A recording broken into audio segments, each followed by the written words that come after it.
Alright, so let's go off and finish this thing off. Let's sort of retreat it up there. And then what I can do is I can show you a little bit of the build that I put together to fight this.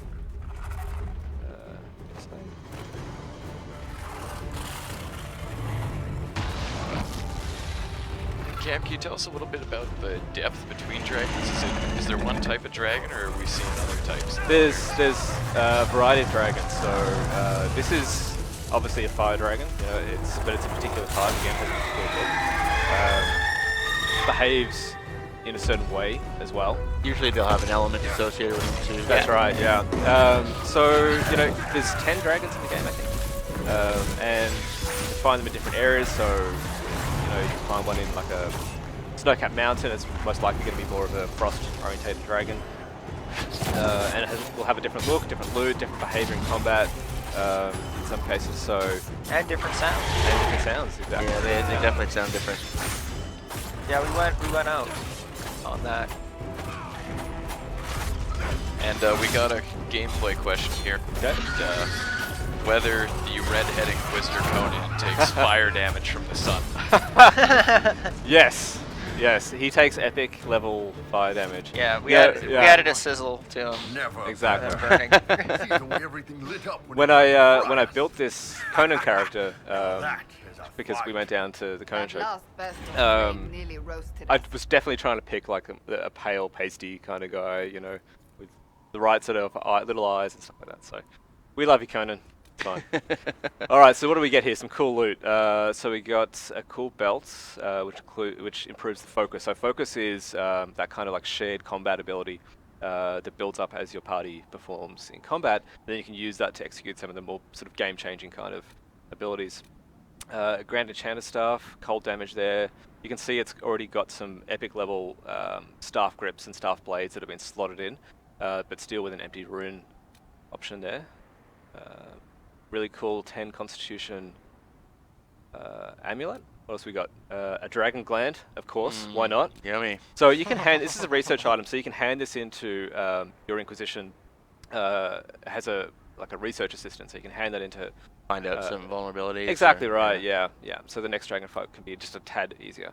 This is also the easiest dragon fight in the game. For those who are curious. Wow. and that guy was bragging pretty hard, who had the highlight on yeah. YouTube. Well, I've got to say though, like doing that, I'm not sure what level he was, but doing that through the early access, like that's not a lot of time to like build up and take on the dragon. So, intense dragon blood. So as opposed to like normal dragon blood. It's the good stuff. Yeah. You got him when he was angry. So Probably that makes sense actually. Yeah. Exactly. So you can see here in these, so this dragon's tooth, you can see it's a masterwork material. Which can help you craft some of the really most powerful items in the game. And then these are just general kinds of crafting materials. And you can see here there's a primary slot, utility, offense slot, and defense slot with different stats. So depending on what slot you put it into when you're crafting an item, it will change the stats that it can apply, which is really neat. So you can really customize and craft the specific item so it really matches what you're trying to do with your build. Yeah, I'm going to claim that for my Inquisition. Why not? Oh, it's a little baby. It's just hanging out. Oh, that's a bug. Oh, no, it's not. There we go. Just need to wake him up. Oh. Yeah, nice. Alright, let me loot that corpse. We've always wanted to make a video of us outfield recording dragons. Yes. You should do that. Yeah. Get the VFX team in there and get them to do some dragon flybys. Oh yeah. That'd work. Watch an audio guy get snatched up. Come back all burnt. Our mic's chewed in half. Yeah. But listen to this. Yeah. One day. Someone's bound to believe it. Yeah. Someone will. Yeah. Alright, so I need my mage here, I think. See if it's changed in development. So for those of you who just joined us, again we're doing a marathon here. It's the launch day of Dragon Age Inquisition. So we wanted to take you guys through some of the game and give you some of the, the back, they weren't out here just to watch the sort of behind the scenes development here. Yeah.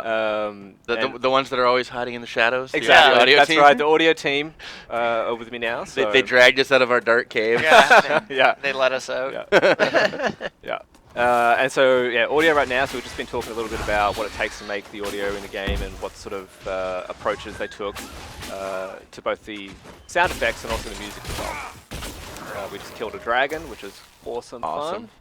And Cassandra, I'm well aware then later on today we've got like multiplayer and we've got some of the voice actors down here. Yeah, and Caroline's going to be here with, Yeah. what's her name? Allegra. Allegra. I was going Yeah. to say Alyssa, but yeah, Yeah. Allegra.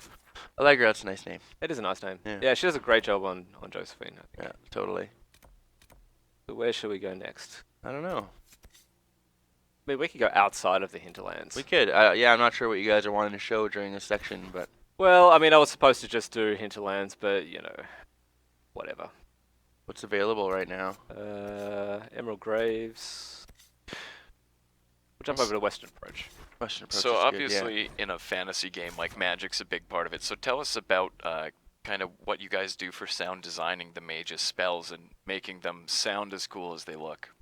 The mage was the one where we had a little bit more freedom outside of the warriors and rogues. Because it is magic, we did a bit more synthesis and stuff like that versus taking just real world sounds and manipulating them. So that was a fun thing. Terry Fairfield on our team did actually most of the mage abilities, and he did a fantastic job. It comes really down to the visual effects, because the visual effects are going to determine what we're going to design. If it's something super simple, or then it's probably going to be a simpler sound. But when you get into like some of the bigger mage like AOE abilities, where he's casting something in the distance, and those are the fun ones where we had a lot more opportunity, or bigger opportunities to try different things and bigger sounds, and use a little bit more different tools than we would for, say, a warrior and a rogue. Yeah. Think a little bit more outside the box. And we'll do things like we'll change the mix when you're casting a big spell, and we'll do a focus on just that to show it off. Yeah, we'll duck like ambience and other audio, so it's just really focused. The creepy tree looks like a spider, man. Yeah, it does. Spider tree. Spider tree. Yeah. And do you have a favorite sound, or one in particular? Favorite sound? That's got to be the fade. Yeah. It's the fade fade. is pretty cool, yeah. Fade riff closed that Mike made is my favorite, I think. Well, I mean, you'd want to hope so, since you do it so much in the game as well, right? Yeah. It's the definition of what has to feel gratifying, right? So. Yeah. Mine's the charge up to the fader. Yeah. Like the anchor. So this is the Western Approach. It's a desert. Heartless man. Heartless. So you can see there's different types of, like, this is a weird kind of creature, right? Yeah, he's creepy looking. Yeah. Should kill So him. we'll kill it. Yeah. They're a bit tougher than a little fox kind of Fenris thing, though. Those ones look like they should be killed, though. Yeah. They do. I feel like we're just judging books on their covers here. We are. So yeah, this is the Western Approach. It's off to the west in Orlais, and this is where a lot of the Darkspawn actually come from. So there's a lot of Grey Warden kind of elements to this area, because they obviously defend against the Blight. But there's also a lot of Tevinter ruins around here as well. So. Oh, you should see if you can find one of the Tevinter enchanters. Okay. The books. Oh yeah. Go. Have you done the keep? Here? I've done the keep. Yeah, I've done a lot of this area. You've shown that. Hang on, let me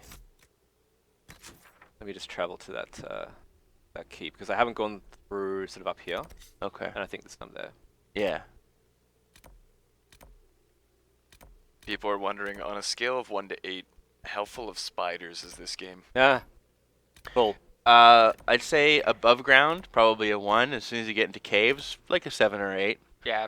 Yeah. Caves, there's quite a bit of spiders. There's spiders in pretty much every cave that I can think of. There's that one. And there's cave. a lot of different spiders, too. Yeah. There's like 8 different kinds. There's giant ones, there's poison ones, there's a lot. Yeah. There's that one cave in, I can't remember which, it's another desert area, but at one point in development there was a bug with the spiders that were in that cave, right? So as you run up to the cave, there's a couple of spiders that are supposed to come out, but there was a bug, and it ended up being a swarm, like a constant stream of spiders. It was like hundreds of spiders were just like flowing out of this cave. I'm like, what? Anybody with arachnophobia just starts crying. Exactly, yes. Throws the remote at their TV.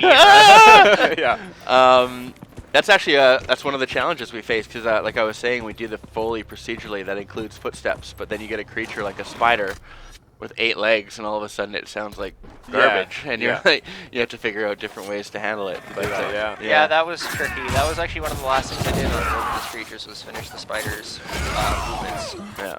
Cool. And because you're fighting a lot of them too, you had to kind of tone it down a bit because you hear all these little constantly, and it just could sound weird. Yep. So this is an interesting area. When I first came to the Western Approach, this area was completely covered in this green gas, like this noxious kind of green gas. But since I took over and captured the keep that's in this area, I then had some new operations on my war table, which I was able to spend some of the power that you earn as you explore through the world to have my Inquisition come in here and cap those vents, so I can now pass through the area, and I also get some benefits for doing that as well. that's how you do it. I never did that. Yep, how you do it.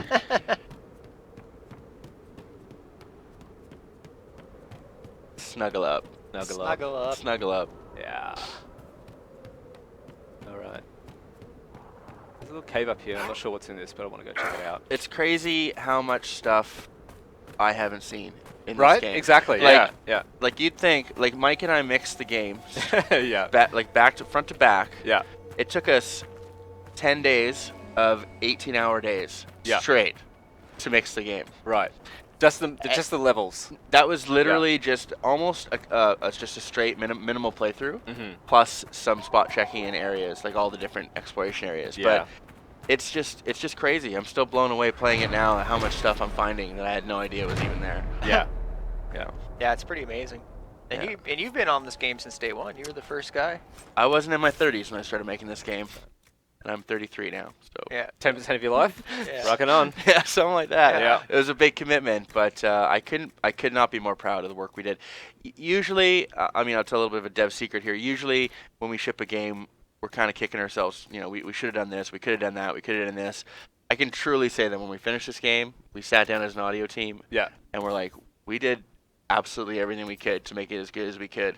Yeah. And we feel, I think we all, I'm speaking for everybody here, but I think we all feel really proud. Absolutely. Yeah. I agree absolutely. with that. Of the game as a whole, not just the audio, but how it fits within everything and what everyone else was able to pull off. Because at some points in development, all games look almost unachievable when you look at the workload, right? You know, absolutely. making 150 hours or 180 hours of gameplay fun, that's crazy hard to do. Yep. And on 5 platforms with multiplayer for the first time. Yeah. You know, on a new engine. yeah, it's crazy, Yeah. right? It's funny how fast it comes together in the last 2 months too. It really is. Like yeah. 2 months out, and you're like, this isn't gonna work. Yeah. And then it's a week away, and you're like, hey, this is the best game ever. I mean, this is yeah, right. You know, you've got these. You've got such a big ambition when you first set out to make games. You know, and sometimes you worry, right? Like it's hard work. It's hard work for all the people in the team Over a long period of time. Absolutely. You know, and you think about all the tears and the arguments, but then also all the fun times, right? Like all the laughs you have when you're making these things. The bugs that you find that are just like crazy. Yeah.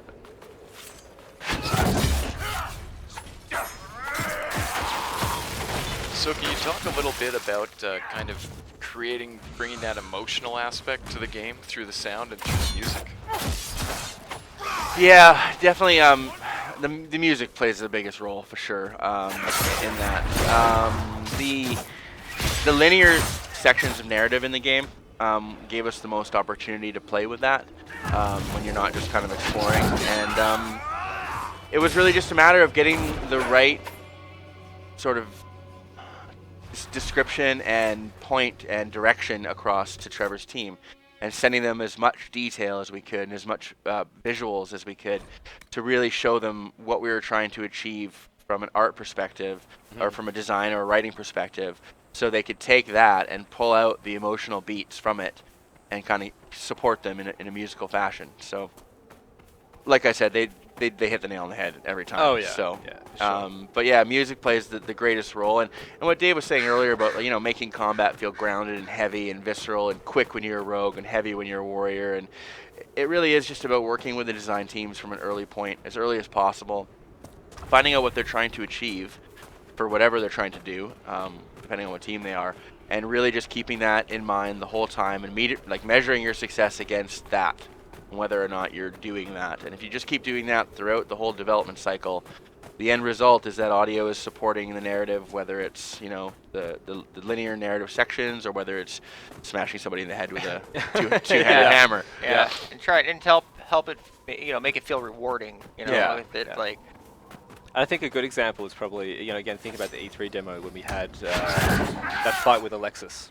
Alexis, yeah. Yeah, in the throne room, and then there was that sort of final scene where the Elder Ones come in and kick everyone's butt, and and Liliana sort of like holds a line. Yeah. And the music's crescendos and the audio is fantastic, and it really it hits those emotional beats really well. I think that was the first cinematic we did too. It was. Yeah. And for people who don't know, can you tell us who Trevor Morris is? Trevor Morris is the composer. Trevor Morris and his team, they're from LA. He's worked on some great stuff. Vikings, I think it's the Borgias as well. Yeah. Immortals as well. The movie Immortals. He's a great composer who's delivered basically I think the best music to date for Bioware, in my personal opinion. I just think it's fantastic, and it hits the emotion. It hits the emotion of what the world's trying to be. Yeah. Very well. Soundtrack's amazing. Yeah, and like Cam said, you try and go through the soundtrack and try and pick one. It's really hard to pick one. It's all really good. It's fun just listening to it at your desk while you're working on other stuff too. Oh yeah. Well, and the cool thing was we were sending each other stuff back and forth.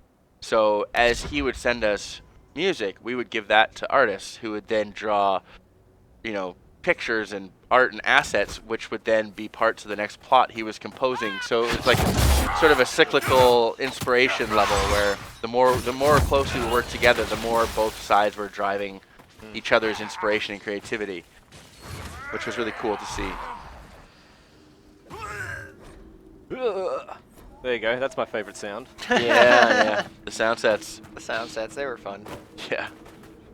Actors love doing sound sets. Oh, I bet. Yeah. Just voices just They hoarse. come out. Yeah, exactly. Yeah. Screaming at people. Scream again. So this is an interesting thing, just for those of you who don't know. You can claim different parts of the world as well as things like this, like little logging areas or rock sort of like quarries and stuff like that. So, and they can all be used to help the Inquisition gather strength. I have no idea what's going on here. Oh, it's one of my Inquisition soldiers. I gotta help him out. Yeah.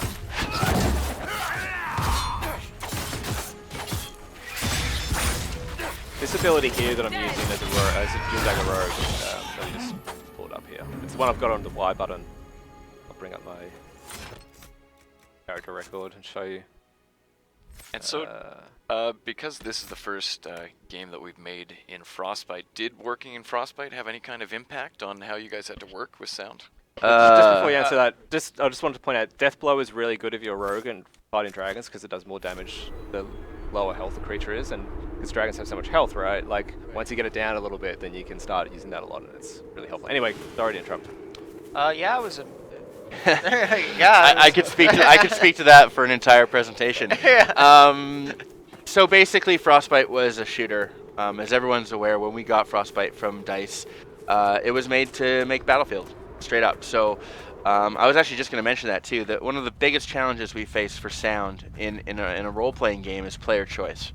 Player choice is basically what defines what our feature set needs to look like, because we have to support being able to play different sounds if you have different weapons selected, being able to play different voices if you want it to be a different character, being able to play different movement sounds if you're wearing different armor, different abilities because you've equipped different stuff to different people. So we basically have to give the player the ability to do whatever they want. And one of the greatest challenges was building effectively a tool set to support that, whether it's an item system, the CSM, which is the combat state machine, the combat guys made, and integrating audio into that, or things like the procedural locator system. Battlefield games are incredibly high fidelity, but they're very small in scope compared to a role-playing game. So they can do a lot of things by hand that we can't do here. Yeah, not in a game this size. Exactly, right?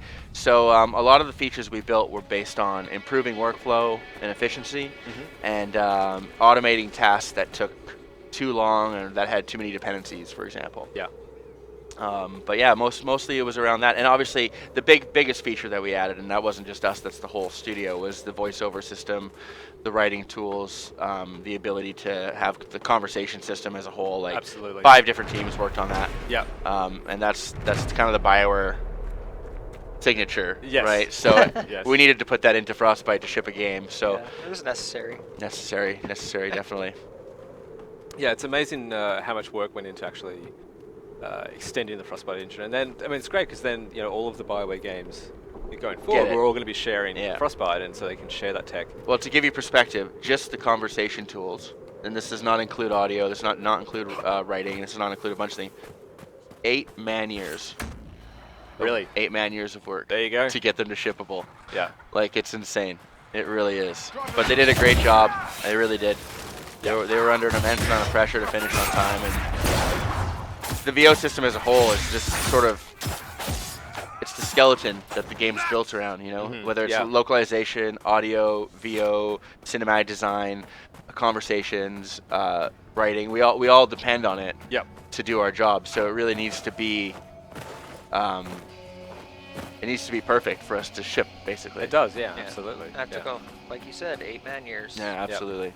So what about like ambient sound effects? Like, you know, as you're going through this desert area, there's the wind and the sort of sand, you know, and stuff like that. So with the different sorts of regions that we have in the world, different environments, you know, how did you go about doing that?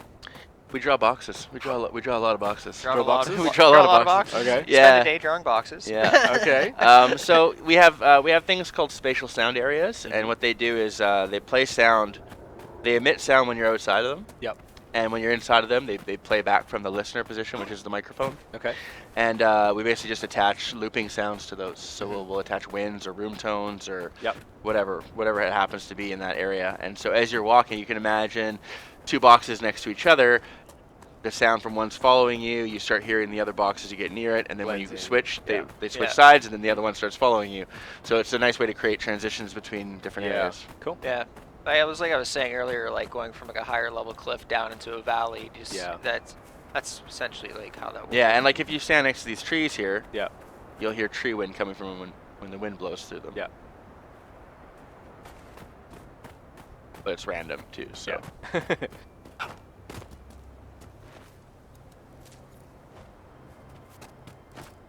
That's my favorite sound. Yeah. The loot. Picking up the loot. And we intentionally kept the sound design of the world realistic. Okay.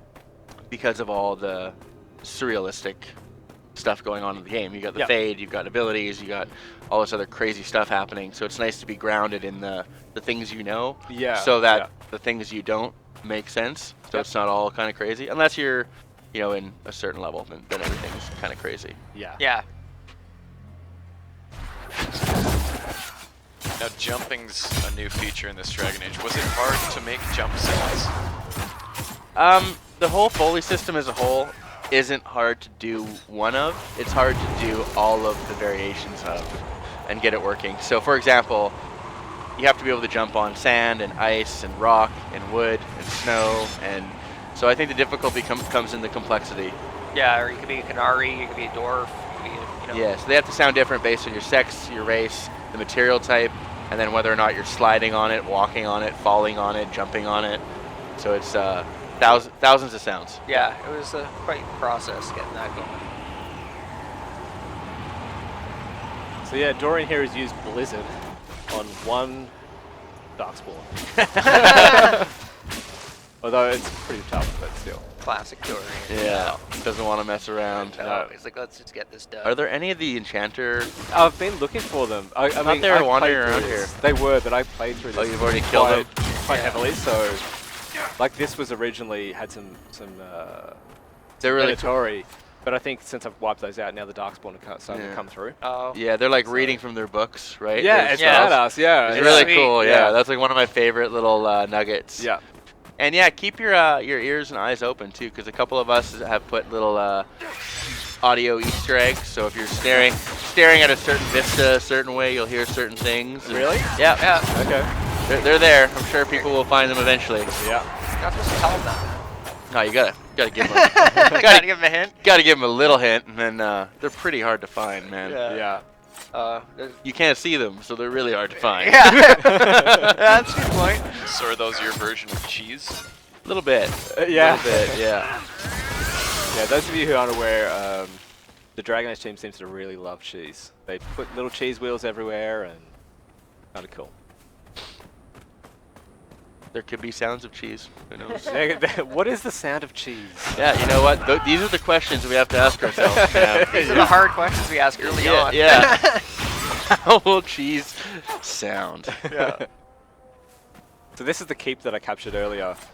So in addition to Skyhold, which is the seat of the Inquisition's power, like that massive castle that you have, you can also capture these smaller keeps throughout the world, which gives you more options for operations on the war table, for you to send your Inquisition forces out and agents out to do things for you, which is really cool. This is neat. Oh, what's in there? So Can you dispel that? yeah, let me. So these are kind of like magical barriers which you need to have like mages. Ideally, you have like the opposite Element. element to it. I think, can warriors open them up, but they just have to beat on them for like way longer? Maybe if they had like a rune with this particular Yeah, I element think on if it, they have the can do it. rune, I believe Yeah. they can. Yeah. So do you have to bring around a balanced party with you, Cameron? Well, that's a extended answer, I guess. I mean, if you find on like Nightmare or Hard, and you're going up against some of the tough challenges, you'd want to have a pretty good party. However, you don't absolutely have to. You could have a party of 4 mages who run around if you wanted to. If you built them the right way, if you equipped the right I personally love that equipment on it. configuration. Yeah. 4 mages is just beautiful to watch. Exactly right. It's a light show. It's a light show. You could spec 1 mage into the Knight Enchanter, which is more sort of upfront, close combat sort of a mage. You could do, one that's like a very support-orientated one, so lots of barriers. You could do a couple of damage-dealing ones then. And you might be able to do it. If you're good enough, if you use an attack cam a lot, if you've prepared, as I said, if you've equipped the right armor and weapons, the right sorts of runes, you can really use the sort of party that you want to use. Again, it all comes down to that sort of fantasy fulfillment. But for most people, having a warrior will be good. They can taunt, they can get the attention, knock the hell out of Darkspawn. Yeah, there's like nowhere to enter presence here. No, I've wiped them out really, and the Darkspawn are like the next threat. It's just a great example of how like your choices and your actions change the world around you. Absolutely, yeah. Yeah. And what languages all do we have VO for? That's a good question. I think it's English, French, German. I can't remember, to be honest. It's really bad, I think there's the 3, but it's translated into 8. I know that, so it'll be subtitles in 8 languages. Caroline will be able to answer that at 2 o'clock for sure. Yeah, I'm pretty sure it's English, French, and German. I know that for sure. I don't know about Italian and Spanish. Those are usually the other 2 in eFigs, but I think it's just those 3 this time, plus everything else translated, which is like I think Japanese, and I can't remember all of them. There's a whole bunch. Yeah. But You don't think this place is haunted? So this is one of my little keeps. Mages and all? that's just one of my little keeps. One of the little Oh, keeps. whatever. Yeah, whatever. Yeah. Yeah, I got a few. We'll yeah. kick it here. Yeah. Whatever. So you can get merchants come in here and different quests and stuff like that. Form from this. So pretty neat. Get some good opportunities out of this, and it earns you a lot of power as well when you do it. So if you're struggling for power, like sort of really want to progress through the story and you need to build up some power, then you can, if you have an opportunity to capture a keep, it's really beneficial. This one's actually kind of fun to capture too. Yeah, totally. Cool. So we've got about 5 minutes left, I